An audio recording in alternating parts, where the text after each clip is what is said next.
4 வழியில முதல் வழி பிசிக்ஸ், கெமிஸ்ட்ரி, மேத்ஸ். இது வழி நம்பர் 1. வழி நம்பர் 1 என்ன? Physics, chemistry, maths. Physics, chemistry, maths. Way number 2 physics, chemistry, biology. Number 1 physics, chemistry, maths. Number 2 physics, chemistry, biology. Number 3 sir நான் வந்து சயின்ஸ் ஸ்டூடெண்ட் தான், ஆனா எனக்கு சயின்ஸ் படிக்கிறதுல விருப்பம் இல்லை சார். தெரியாம சயின்ஸ் சேர்ந்துட்டேன். எனக்கு வந்து ஹையர் எஜுகேஷன் 12வது படித்து முடித்த பிறகு எனக்கு சயின்ஸ்ல படிக்கிறதுக்கு விருப்பம் இல்லை அப்படின்னு இருக்கிறவர்களுக்கும் காமர்ஸ் மாணவர்களுக்கும் இந்த 3வது வழி பொருந்தும். இந்த நான் சொல்லக்கூடிய 3வது வழி. எனக்கு சயின்ஸ்ல விருப்பம் இல்லை, அதாவது என்ஜினியரிங்கோ, மெடிசினோ, பேராமெடிக்கலோ, நர்சிங்கோ எனக்கு போறதுக்கு விருப்பம் இல்லை. நான் வந்து பிசினஸ் மேன் ஆக போறேன், நான் வந்து எக்கனாமிக்ஸ் படிக்க போறேன், நான் லாயருக்கு படிக்க போறேன் சார், நான் அயல்நாட்டு மொழிகள் ஃபாரின் லாங்குவேஜஸ் கத்துக்க போறேன், நான் பாட்டு பாட போறேன், டான்ஸ் ஆடி ஜெயிக்க போறேன், அல்லது சமையல் செஞ்சு ஜெயிக்க போறேன். இவங்க எல்லாருமே எனக்கு சயின்ஸ் வேண்டாம், ஆளை விட்டுருங்க, ஆனா நான் பெரிய ஆள் ஆகணும் அப்படின்னு நினைச்சா இந்த 3வது வழியை நீங்கள் கையில் எடுக்க வேண்டும். காமர்ஸ் மாணவர்களுக்கு சரியாக பொருந்தக்கூடிய வழி இது. சரியா கண்ணா? 3வது வழி என்னன்னா problem solving ability skills plus current affairs. Way 3 அப்படிங்கிறது problem solving ability skills plus current affairs. இன்னைக்கு நாட்டில் என்ன நடந்துட்டு இருக்குதுன்னு தெரிஞ்சிருக்கணும். எழுதுங்க. ஸ்பெல்லிங் தெரியாத ப்ராப்ளம் சால்விங் எபிலிட்டி ஸ்கில்ஸ்க்கு சொல்லிட்டு அதுக்கும் ஏன் வாயை பார்த்துட்டு உட்காந்துருக்க கூடாது. இங்க நோட்ல எழுதி இருக்கணும் சொல்றத பூரா. Problem solving ability skills plus current affairs. இது வந்து வழி number 3. Sir physics, chemistry, maths, பயாலஜினா எனக்கு என்னன்னு தெரியுது, அது என்ன sir problem solving ability skills அப்படின்னாடாக்கன்னா கரண்ட் அஃபேர்ஸ்னா உங்களுக்கு என்னன்னு தெரியும் அல்லவா? அப்படின்னு என்ன கரண்ட் அஃபேர்ஸ்னா இன்னைக்கு என்ன நாட்டில் நடக்குதுங்கிறத தெரிஞ்சு வச்சிருக்கிறது கரண்ட் அஃபேர்ஸ் இல்லையா? ப்ராப்ளம் சால்விங் எபிலிட்டி ஸ்கில்ஸ்னா என்னன்னா உங்களுக்கு புரியற மாதிரி சொல்றேன், பெற்றோர்களும் இருப்பதனால் புரியுவது போல் சொல்கிறேன். அதுக்குள்ள 3 சப்ஜெக்ட் ஒளிஞ்சிட்டு இருக்கு.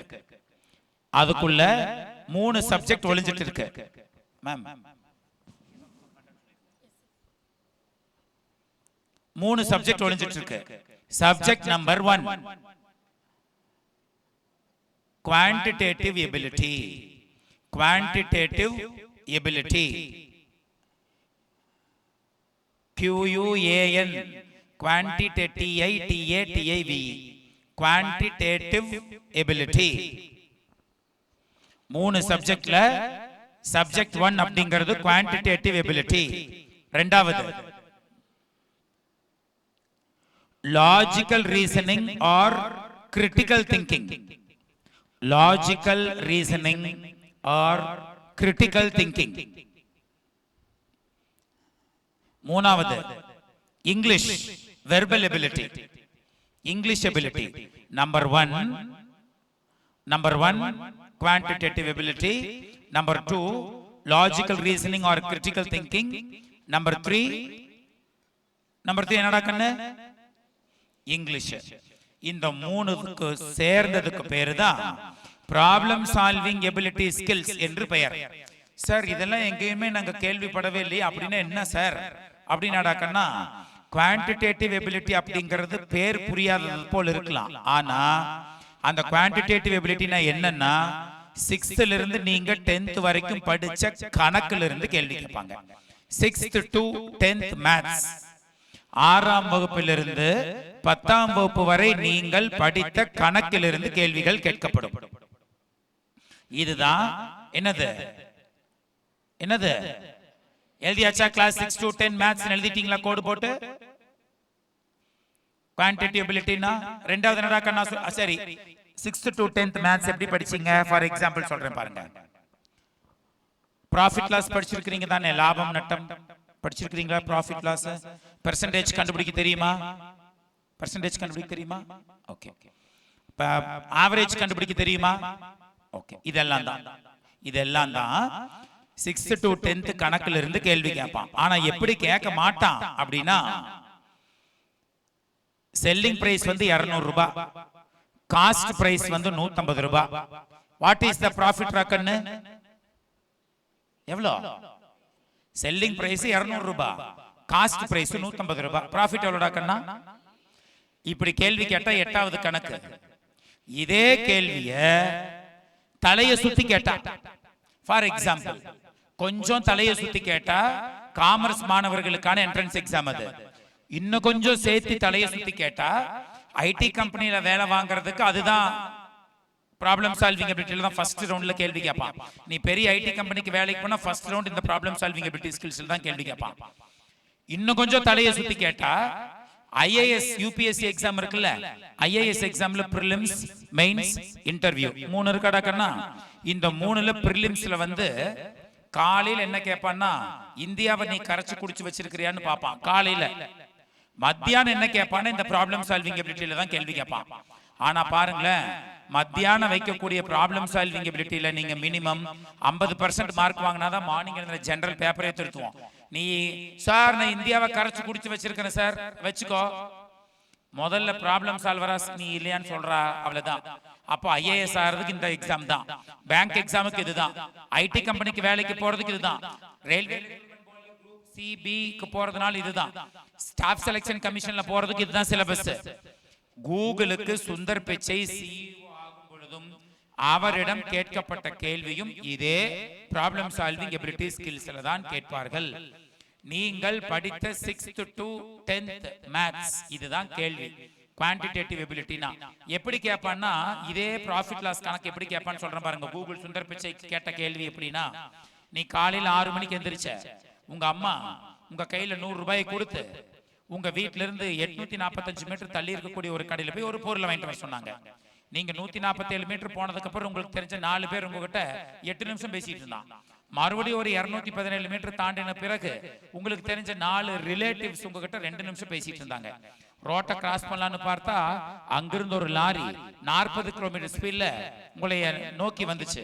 அந்த லாரி உங்களை கிராஸ் பண்றதுக்கு 8 செகண்ட்ஸ் ஆச்சு. ரிமைனிங் இருக்கக்கூடிய டிஸ்டன்ஸ் கடந்து போய் அந்த கடைக்காரர்கிட்ட காசு கொடுத்து பொருளை கேட்டா, அந்த 100 ரூபாய் கொடுத்து பொருளை கேட்டா, அந்த கடைக்காரர் சொன்னார், நானே இந்த பொருளை 150 ரூபாய்க்கு வாங்கியிருக்கிற 200 ரூபாய் கொடுன்னு சொன்னார். அவ்வளவுதான், சம் முடிஞ்சு போச்சு. இதுல இருந்து நீ என்னத்தை கண்டுபிடிச்சேன்னு கேள்வி கேட்பான். சிம்பிள். இது வெறும் ப்ராஃபிட் லாஸ் கணக்கு தான். தலையை சுத்தி கேள்வி கேட்பான். அதுக்கு பேர் தான் ப்ராப்ளம் சால்விங் எபிலிட்டி ஸ்கில்ஸ் என்று பெயர். இதுக்கு பேர் தான் ரைட்டா கண்ணா? இதுதான் அதுல குவான்டிடேட்டிவ் எபிலிட்டி. இது logical reasoning or critical thinking அப்படின்னா என்ன அப்படின்னா, எங்க அப்பா அடிக்கடி ஒண்ணு சொல்லுவாங்க, அதிகமா என் காதுல கேட்டு புளிச்சு போன வார்த்தை என்ன தெரியுமா எனக்கு? நான் கோயம்புத்தூர்காரன், பேசுறதுல இருந்தே கண்டுபிடிச்சிருப்பீங்க. எங்க அப்பா சொல்லுவாங்க, கண்ணு ஒரு நிமிஷம் நீ கிளாஸ கவனிக்கலன்னா வீட்டுல வந்து 1 மணி நேரம் படிக்கணும்னு. இங்க இருக்கிறதுல யாரு டாப்பர்ஸ் தெரியுமா? யாரு கிளாஸ கவனிக்கிறானோ அவன் தான் டாப்பர். யாரு கிளாஸ கவனிக்கிறானோ அவன் தான் டாப்பர். கிளாஸ கவனிக்கிற எபிலிட்டி இருப்பவனே டாப்பர்ஸ். அப்போ கிளாஸ கவனிக்கக்கூடிய எபிலிட்டி உங்ககிட்ட இருக்கான்னு ஐடி கம்பெனிக்காரர் இருந்து யூபிஎஸ்சி பரீட்சை வைக்கிறவங்க இருந்து கூகுள் சுந்தர் பிச்சை அத்தனை பேரும் கேட்டுருவான். இப்ப கூட நான் கவனிக்கவே இல்லையா சார், சும்மா தான் உட்கார்ந்துருக்கிறேன், ஏற்கனவே வெயில், ஆஃப்டர்நூன் செஷனு, கவனிக்கவே முடியாத ஒரு செஷனு, இதுல வேற நீங்க அமைதியா உட்காந்து நோட் எடுத்துட்டு வா, பேனாவை எடுத்துட்டு வான்னு அடிக்கிற வெயில பேசிட்டே வேற உட்காந்துருக்கிறீங்கன்னு சில பேரு கவனிக்கவே மாட்டான். எப்படா விடுவாங்கன்னு டைமை பார்த்துட்டே உட்காந்துருப்பான். அந்த கவனிக்காத ஆட்கள்ல நீங்களும் இருக்கிறீங்களா அப்படிங்கறத நாங்க கண்டுபிடிப்போம். கம்பெனிக்காரன் நான் எப்படி கண்டுபிடிப்பேன் தெரியுமா? அதுக்கு பேர் தான் logical reasoning or critical thinking. கவனிக்கிறது அப்படிங்கிறது ஒரு மிகப்பெரிய ஒரு ஸ்கில். யாருக்கிட்ட வந்து அந்த கவனிக்கிற எபிலிட்டி ரொம்ப சூப்பரா இருக்குதோ அவன் மிகப்பெரிய ஆளுமைகளாக வளர்ந்து விடுவான். எப்படி சார் கவனிக்கிறது? கவனிக்கிறதுல மொத்தம் 2 வழி இருக்கு. ஒன்னு, ஃபார் எக்ஸாம்பிள் பாருங்க, Ashwin lives in Coimbatore. Teacher வந்து அஸ்வின் அப்படிங்கிற பாடத்தை நடத்துறாங்கன்னு வச்சுக்கோங்க. Ashwin lives in Coimbatore. In Coimbatore, he is in RS Puram. Okay. In RS Puram, he is in 4th Street. இந்த 3 வரிய டீச்சர் நடத்திட்டு இருக்காங்க. நல்லா கவனிக்கிறது என்ன தெரியுமாடா கண்ணா? அஸ்வின் டீச்சர் வாயை திறக்கவே வேக வேகமா சில பேர் வேக வேகமா நோட்ல எழுதுவான். கோயம்புத்தூரை பக்கத்துல இருக்கிற மண்டை மேல ஏறி பார்த்து எழுதி வச்சுக்குவான். அவ்வளவுதான். முழுசா காதல கேட்க மாட்டான். நல்லா கேட்டுக்கோங்க. கவனிக்கிறதுங்கிறது என்னன்னா, வாத்தியாரு சொல்றத நோட்ல எழுதுறவன் புத்திசாலி இல்ல, வாத்தியாரு என்ன சொல்ல வராருங்கிறத நோட்ல எழுதுறவன் தான் புத்திசாலி. இதுதான் டிஃபரன்ஸ். கிளாஸ கவனிக்கிறவனுக்கு சும்மா நோட்டை உட்காந்து எழுதுறவனுக்கு அதான் டிஃபரன்ஸ். கிளாஸ கவனிக்கிறதுல அப்ப கவனிக்கிறவன் என்ன சார் பண்ணுவான் தெரியுமா கண்ணா? 2வது வரியை எழுதுறப்போ வரியை ஞாபகம் வச்சுக்கிட்டே தொடர்பு படுத்திக்கிட்டே செகண்ட் வரி எழுதுவான். ஓ, கோயம்புத்தூர்ல RS புரத்துல இருக்கிறாரா? ஓகே ஓகே, புரிஞ்சுது சார், இப்போ புரிஞ்சுது. அப்போ 2வது வரி எழுதும் பொழுது முதல் வரியை ஞாபகப்படுத்திக்கிட்டே 2வது வரி எழுதுவான். 3வது வரி எழுதி கொண்டு இருக்கும் பொழுது 4வது வீதியா? ஓகே, கோயம்புத்தூர்ல RS புரத்துல 4வது வீதியா? புரிஞ்சது. அப்போ கிளாஸ கவனிக்கிறப்ப கான்சென்ட்ரேஷன் எங்கேயும் போகாதா?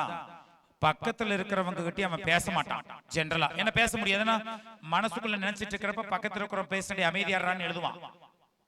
ஆட்டோமேட்டிக்கா கிளாஸ் நடத்தி முடிச்சதுக்கு அப்புறம் நான் என்ன சொன்னேன்னு சொல்லு பார்க்கலாம்னு சொன்னா அப்படியே அடுக்கிடுவான். என்ன சொன்னாங்கிறது அவனுக்கு தெளிவா தெரிஞ்சிருக்கும்.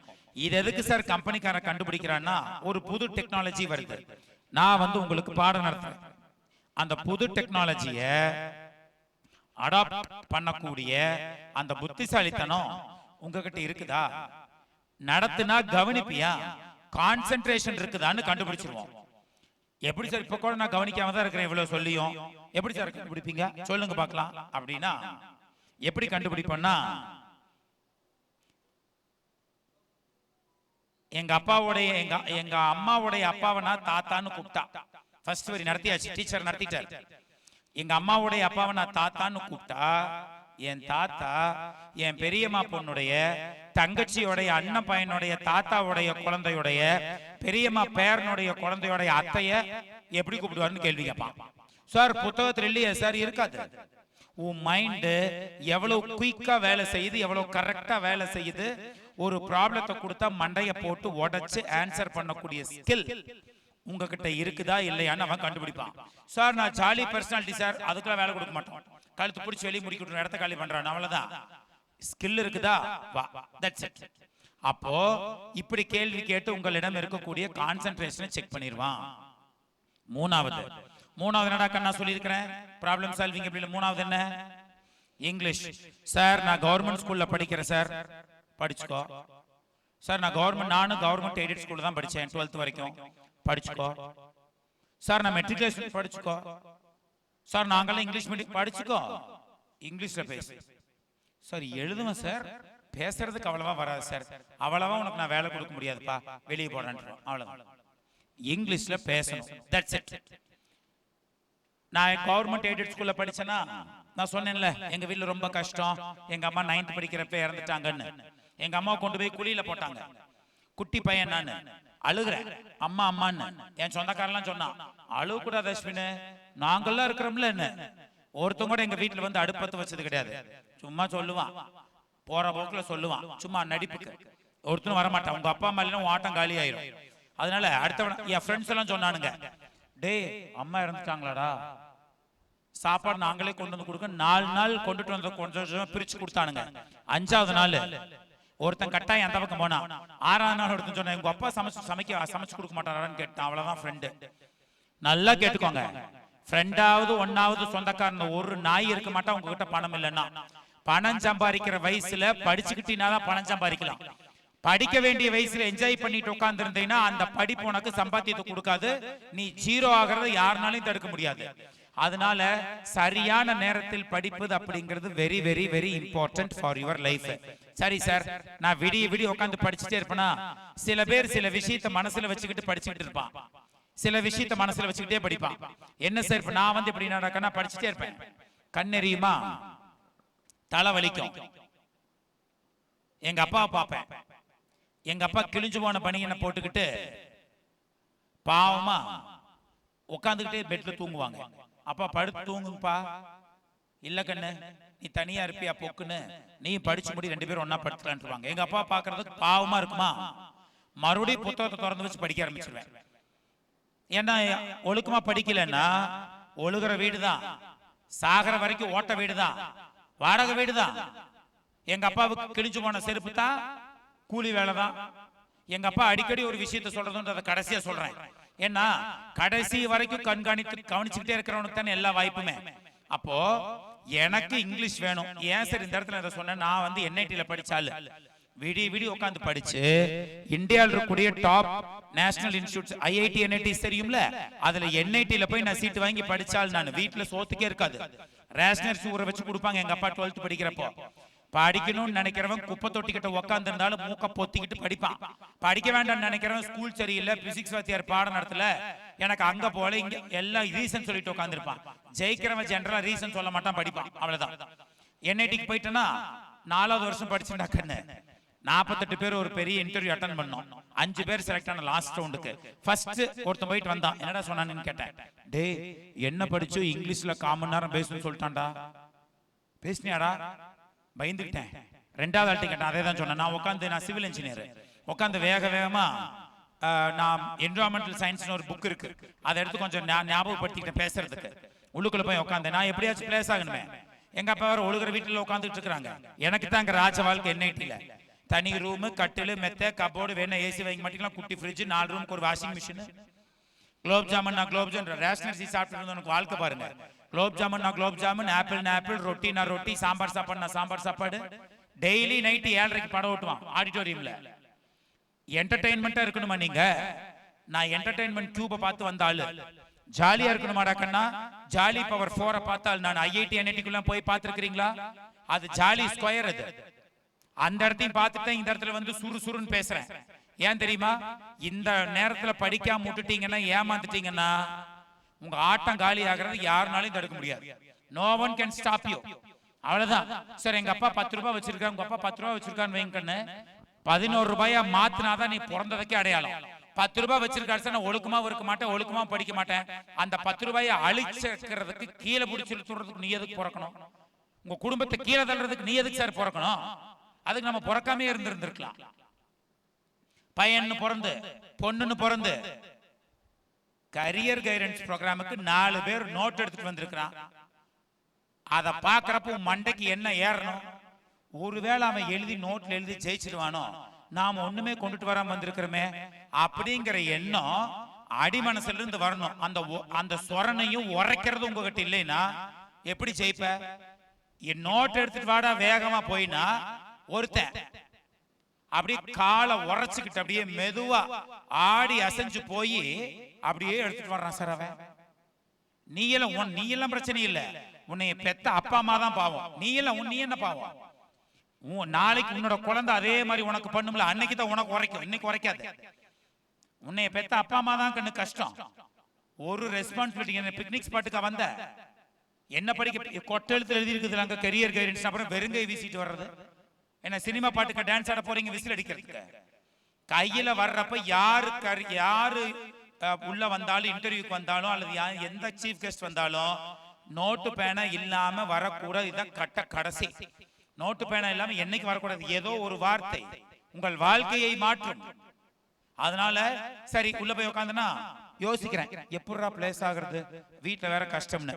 அம்மா இறந்துட்டாங்கன்னு சொல்லுவோம். 9th படிக்கிறப்பவே பாவம் அம்மா இல்லாத பையன் அப்படின்னு சொல்லிட்டு நம்மளுக்கு முதலால வேலை போட்டு கீத்து கொடுத்துருவான்னு சொல்லி உள்ளுக்குள்ள போய் உக்காந்து சிவில்ல கேள்வி கேட்டேன், எல்லாம் சொல்லிட்டேன். அப்புறம் சேபுட்டு ஒரு ஃபேமிலினா நானு, எங்க அம்மா 9th படிக்கிறப்ப இறந்துட்டாங்க சார். அப்படியா? எப்படிப்பா? Sir brain tumour sir. சரி டோன்ட் வரி, ரொம்ப ஏழ்மையான குடும்பத்திலிருந்து நல்லா படிச்சிட்டீங்க, பரவாயில்ல, இன்னும் நீங்க நல்லா இருக்கணும், கவலைப்படாதீங்க, நல்ல மார்க் வாங்கியிருக்கோம், why are you crying அப்படின்னு சொல்லிட்டு கண்ணை தொடக்கி சொல்லிட்டு சமைப்பீங்களான்னு கேட்டேன். உனக்கு சமைக்க தெரியுமா தெரியாதாங்கிறதெல்லாம் இங்க மேட்டர் இல்லை. நான் 9th படிச்சுட்டு இருக்கிறப்ப எங்க அப்பா நைட் ஷிஃப்ட் முடிச்சு 11 மணிக்கு வருவாங்க. நான் தான் சமைச்சு வச்சிருப்பேன். எங்க அப்பா வேண்டாம் கண்ணு, நானே காலையிலேயே சமைச்சு வச்சுட்டு போறேன், நீ கஷ்டப்படுவீங்க. நான் ஈவினிங் வந்து நான் தான் எங்க அப்பாவுக்கு சமைச்சு வச்சிருப்பேன். 9வது படிக்கிறப்பவே 9th படிக்கிறப்பவே. ஏன் அதை சொல்றேன்னா, சில நேரங்களில் உனக்கு சில விஷயம் பிடிக்குதோ பிடிக்கலையோ நீ செஞ்சுதான் ஆகணும். அது மாதிரிதான் படிப்பு. எனக்கு படிப்பு மண்டையில இல்ல, படிச்சுதான் ஆகணும். எனக்கு படிக்கிறதுக்கு பிடிக்கல, படிச்சுதான் ஆகணும். வேற வழியே கிடையாது. You have to win, that's it. சமைக்க தெரியுமான்னு கேட்டாரா, தெரியும். சாம்பார் எப்படி வைப்பேன்னு கேள்வி கேட்டார். நான் படிச்சுட்டு போனது என்விரான்மெண்டல் சயின்ஸ், அவரு கேட்டது சாம்பார் எப்படி வைப்பேன்னு. எனக்கு பொட்டேட்டோ மட்டும்தான் தெரிஞ்சது. நானும் பொட்டேட்டோ சார் தூர்தால் சார் போட்டு அழுக வந்துருச்சு. சாரி சார், சிம்பதியா பேசினா வேலை கொடுத்துருவீங்கிறதுக்கு அதான் சார் சொன்னேன். சரி, எங்க அப்பா உண்மையா கஷ்டப்படுறாங்க சார், வேலை மட்டும் கொடுக்காம அழுகிறேன். மறுபடியும் கண்ணை தொடச்சிட்டு, பரவாயில்ல, ஏழ்மையான குடும்பத்தில் இவ்வளவு தூரம் வந்திருக்கிறீங்க, கவலைப்படாதீங்க, God is with you, don't worry, don't cry, wipe off your tears எல்லாம் சொல்லிட்டு உட்காந்துருக்கிறேன். தேங்க்யூன்னு ஆல் தி பெஸ்ட் அப்படிங்கிற எந்திரிக்க போறேன். மறுபடியும் உட்கார சொல்லிட்டு என்ன கேட்டார் தெரியுமா? அஸ்வின் சிட் சிட், எங்க போறீங்க? என்ன படிச்சீங்களோ இங்கிலீஷ்ல 1/4 மணி நேரம் பேசிட்டாரு என்னையும். அவ்வளவுதான். நல்லா கேட்டுக்கோங்க. இப்ப நிறைய வாய்ப்புகள்லாம் உங்ககிட்ட சொல்ல போறேன். நோட்ல பக்கம் பக்கமா நீ எழுதிக்கலாம். நீ என்ன எழுதினாலும் அடுத்த 10 செகண்ட் தான் உங்க வாழ்க்கைக்கே இம்பார்ட்டன்ட். நோட்ல எழுத வேண்டிய, மண்டையில ஏத்திக்கிட்டா ஜெயிச்சுக்கலாம். அடுத்த 10 செகண்ட் தான். உங்க அம்மா இறந்துட்டாங்களா? எனக்கு என்னடா, why should I need it? உங்க அம்மா இருந்தா என்ன, இல்லன்னா எனக்கு என்ன? உங்க அப்பா இறந்துட்டாரா? உங்க அம்மா சிங்கிள் மதரா? கூலி வேலைக்கு போய் தான் உங்களை படிக்க வச்சிட்டு இருக்காங்களா உங்க அம்மா? எனக்கு என்ன? why should I need it? உங்க அப்பா அம்மா 2 பேருமே இறந்துட்டாங்க, நீ பிறந்தோன்னே பிச்சை எடுத்தான் படிச்சியா? எனக்கு என்ன? மார்க்க சொல்றா, say your mark, showcase your skill. Mark என்னன்னு சொல்லு, உனக்கு திறமை என்ன இருக்குதுன்னு காமி. சார் சார் படிக்க சார், மார்க் படிக்கலையா? நல்ல மார்க் வாங்கலையா? மார்க் குறைஞ்சு போச்சா? கழுத்தை பிடிச்சி நெரு தூக்கி உன்னை குப்பையில வீசிட்டு, எவன் மார்க் வாங்குறானோ, எவன் கிட்ட ஸ்கில் இருக்குதோ அவனை வேலைக்கு எடுத்துக்கிட்டு போய்கிட்டே இருப்போம். அவ்வளவுதான். உன்னை எல்லாம் கூப்பிட்டு, ஏன்டா நான் 12th ஒழுக்கமா படிக்கல, ஏன் நான் 10th படிக்கல, உங்க அப்பா கஷ்டப்பட்டு, எவன் கேள்வி கேப்பா? யாரு கேப்பா? எவனும் கேட்க மாட்டான். நீ யாருன்னு எனக்கு தேவை கிடையாது.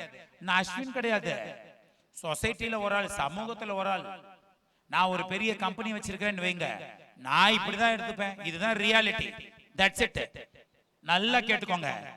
வேணும்னா நல்லா படிச்சு, இன்னொரு ஆணித்தரமான வார்த்தை சொல்லிடுறேன், நீ சாகர வரைக்கும் உங்க அப்பா அம்மா உயிரோட இருக்க மாட்டாங்க. பணத்தை கொடுப்போம், பாசத்தை காமிப்போம். வேணும்னா அதை வாங்கி வச்சு படிச்சு ஜெயிச்சுக்கோ, இல்லைன்னா தோத்து போங்க சார். அவ்வளவுதான். ஜெயிச்சுட்டு வந்தா எங்கிட்ட கதை சொல்லு, தோத்து போயிட்டு உங்க அப்பா அம்மா கிட்ட போய் கதை சொல்லு. விடிய கதை கேட்பாங்க. ஏன்டா மார்க் வாங்கல? பிசிக்ஸ் பத்தி ஒழுக்கமா பாடம் நடக்கல, மேத்ஸ் எனக்கு புரியவே மாட்டேங்குது, மேத்ஸ் எனக்கு பிடிக்கவே. எந்த சப்ஜெக்ட் யாருக்கும் பிடிக்காது, படிச்சுதான் ஆகணும். மேத்ஸ் யாரெல்லாம் வரலன்னு சொல்லிட்டு உட்கார்ந்து இருக்கிறானோ அவன் நல்லா வாய்ப்பாட்ட ஒழுக்கமா படிச்சிருக்க மாட்டான். 13வது வாய்ப்பாடு கேளுங்க பார்க்கலாம். 12வது படிச்சுட்டு இருக்கிறவன 4 பேர் சொல்லுவான், 40 பேர் சொல்லிட்டு இருக்கவன பார்த்து சிரிச்சுட்டு உட்காந்துருப்பான். ஜென்ரலா சிரிக்க வேண்டியது யாருன்னா சொல்றவன் வந்து அவனை பார்த்து சிரிக்கணும், இவன் அவனை பார்த்து சிரிச்சுட்டு இருப்பான். வாய்ப்பாடு தெரியாது, 12வது படிப்பான், 10வது படிப்பான். அப்படி இப்படி சொல்லி ஜெயிப்பீங்க. யாரு வந்து உங்களுக்கு வேலை கொடுப்பா? மேத்ஸ் வராது, பிசிக்ஸ் வராது, படிச்சுதான். உங்க அப்பாவுக்கு தான் வேலை போறதுக்கு பிடிக்கல, வேலை பார்க்கறதுக்கு வர மாட்டேங்குது, போறாருல்ல. உங்க அம்மாவுக்கு தான் சமைக்கிறதுக்கு காலையில கை வர மாட்டேங்குது, சமைக்கிறாங்கல்ல, படிச்சுதான் ஆகணும். அப்புறம் படிக்கிறதுக்கு 1008 ரீசன் சொல்றது. அதனால பார்த்து நல்லா கேட்டுக்கோங்க, பார்த்து படிச்சுக்கோங்க. மறுபடியும் சொல்றேன், நீங்க சாகர வரைக்கும் உங்க அப்பா அம்மா உயிரோடு இருக்க மாட்டாங்க. கழுத்துல மஞ்ச கைத்தை போட்டுக்கிட்டு என் பையனை படிக்க வைக்கணும்னு நினைக்கக்கூடிய நிறைய அம்மாக்கள் இங்க இருக்கிறாங்க. நம்மால் படிக்க மாட்டான், அவன் பாட்டுக்கு ஜாலியாவே இருப்பான், ஃபுல் டைம் ஜாப். சரி, பார்த்து ஒழுக்கமா படிங்க. ஏன் தெரியுமா? கடைசியில் அதுல 15 நிமிஷம் பேசுறதுக்கு அப்புறம் எனக்கு வேலை கொடுத்தார். இங்கிலீஷ்ல பேசிதான் வேலை கொடுத்தார். நான் government aided school sir, government school sir கதை சொன்னாலும் வேலை நடக்காது. அப்ப இந்த 3வது ஸ்கில்ல என்டையராவே உங்களுடைய ப்ராப்ளம் சால்விங் எபிலிட்டி நேச்சரை கண்டுபிடிச்சிருவான். ப்ராப்ளம் சால்விங்னா என்ன அப்படின்னா, இப்ப நான் மைக்ல பேசுறேன்லடா கண்ணா, இப்ப மைக் இல்லாம பேசுறேன் பாருங்க.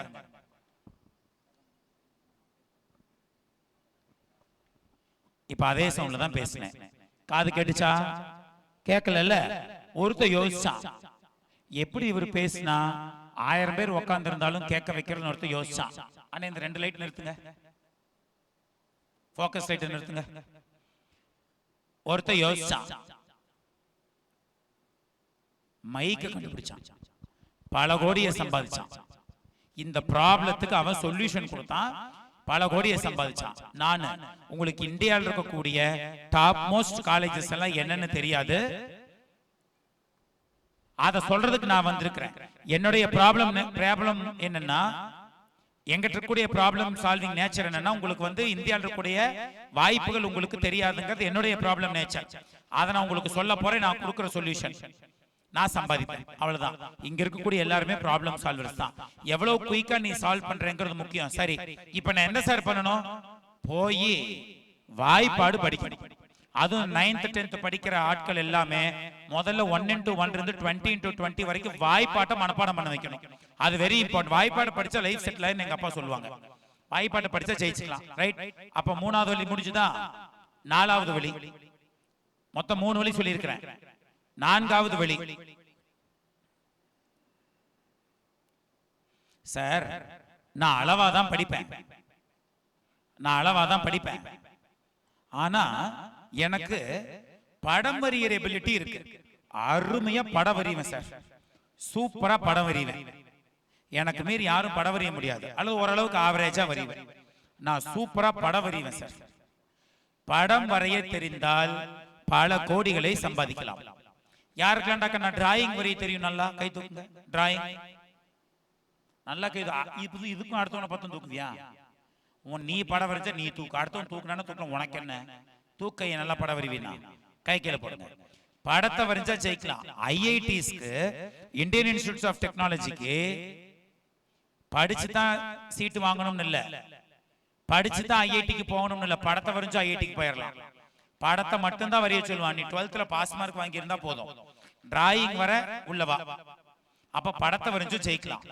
2வது, பாட்டு பாடினாலும் ஜெயிக்கலாம்.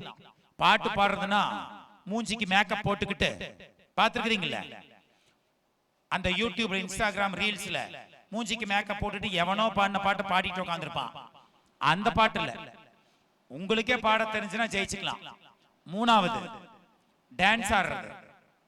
சார் நான் செமையா டான்ஸ் ஆடுவேன் சார். டான்ஸ்னா நீங்க இந்த மொபைல் போனை தூக்கிக்கிட்டு சிங்கிள் மியூசிக்கு காக்கா விழுப்பு அந்த மாதிரி டான்ஸ் ஆடிட்டு உட்கார்ந்து இருப்பானு பாத்துருக்கீங்களா? ஒரு லைன் தான் இருக்கும், ஒரு மியூசிக் தான் இருக்கும், 15 ஸ்டெப் போடுவான். அத நம்ம இப்படியே பார்த்துட்டு இத ஃபுல் டைம் ஜாப். தோத்து போங்க, அவ்வளவுதான். வேற என்ன? மொபைல் போன் யூஸ் பண்ண கூடாது, இனிமேல் யூஸ் பண்ண தோத்து. ஜெயிக்கணும்னா தூரத்தை தள்ளி வச்சுட்டு படி, தோத்து போன யூஸ் பண்ண, அவ்வளவுதான். நான் வந்து நீ யூஸ் பண்ணக்கூடாது, படித்தே ஆக வேண்டும். அலெக்சாண்டர் என்பவர் ஒருத்தர் இருந்தார், 4 மலையை கடந்தார். 5வது மலையை கடக்கும் பொழுது ஒரு புயல் வந்தது, அந்த புயலை கடந்து போய் ஜெயிச்சார். அப்படி உங்களுக்கு புல்லரிக்கிற மாதிரி எல்லாம் பேசி கைதட்டல் வாங்கிட்டு போறதுக்கு எனக்கு வேலை கிடையாது. I don't want that. ஆனா ரியாலிட்டி என்ன தெரியுமா? மொபைல் போனை யூஸ் பண்ணிட்டு உட்கார்ந்து இருந்தீங்கன்னா படிக்கக்கூடிய நாட்கள்ல தோத்து போக வேண்டியதான், அவ்வளவுதான். சிம்பிள். புத்தி இருந்தா பொழைச்சுக்க, எனக்கு புத்தி எவன் சொன்னாலும் வராது, தோத்து போ, அவ்வளவுதான். Simple, right? அப்போ டான்ஸ் ஆடினா ஜெயிக்கலாம். என்ன டான்ஸ் தெரியுமாடா கண்ணா? குச்சிப்புடி, பரதநாட்டியம் போன்ற கல்ச்சர் டான்சஸ் ஆட தெரிந்தால் 1/2 மணி நேரம் நீ அரங்கேற்றம் பண்ணுனா 7 லட்சத்திலிருந்து 10 லட்சம் வரைக்கும் உங்களுக்கு தருகிறார்கள். 7 லட்சம் 10 லட்சம் ரூபாய் வரைக்கும் உங்களுக்கு சம்பளம் கிடைக்கிறது. உங்களுக்கு வெறுமனே பரதநாட்டியம், குச்சிப்புடி போன்ற டான்சஸ் தெரிந்தா. அடுத்து நான் நல்லா விளையாடுவேன் sir, I am very very good in sports, நான் பயங்கரமா விளையாடுவேன் அப்படின்னா விளையாண்டு ஜெயிக்கலாம். அப்ப 4வது வழி என்ன தெரியுமாடா கண்ணா? ஸ்கில்ல வச்சுக்கிட்டு பெரிய ஆளாகிறது. Skill based opportunities, skill based opportunities என்று பெயர். 4வது வழி. இப்ப பாத்துக்கோங்க, 4 வழி ஆச்சா? இப்பதான் செஷன் ஆரம்பிக்க போகுது. என்னது, இப்பதான் செஷன் ஆரம்பிக்குதா? அப்புறம் இவ்வளவு நேரம் பண்ணனதெல்லாம் அது சும்மா இன்ட்ரோடக்ஷன் இதெல்லாம், ரைட்டா? இப்போ உங்களுக்கான வாய்ப்புகளை ஜெனரல் செஷன் காலைல 9 மணிக்கு ஸ்டார்ட் ஆச்சுன்னா 5 மணி வரைக்கும் போகக்கூடிய ஃபுல் டே செஷன். அதையெல்லாம் சுருக்கி வேகமா எவ்வளவு சொல்ல முடிக்க முடியுமோ அவ்வளவு சொல்லிக்கலாம், சரியா? ரைட். நம்பர் 1. ஆனா கேமரா ஆஃப் பண்ணிடலாம், ஆஃப் எடுத்துருங்க, இந்த பக்கம் தூக்கிட்டு வந்துடலாம்.